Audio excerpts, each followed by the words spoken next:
to be a better detailer that I'm still working on is time management. I feel like I could never get that right because every car is different. I feel like I need to be better at asking for pictures, so I have a better idea of how to estimate my time, and if I do have time for another detail on the day, because I tend to overbook a lot and sometimes I can't get to the last client, and then I feel like that looks bad on me, even though I've been very lucky to have awesome clients. Even if I don't know them, they're still super cool with their scheduling and they're super nice to me.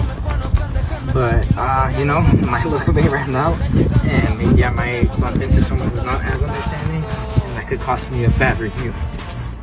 But Valeu, viejo.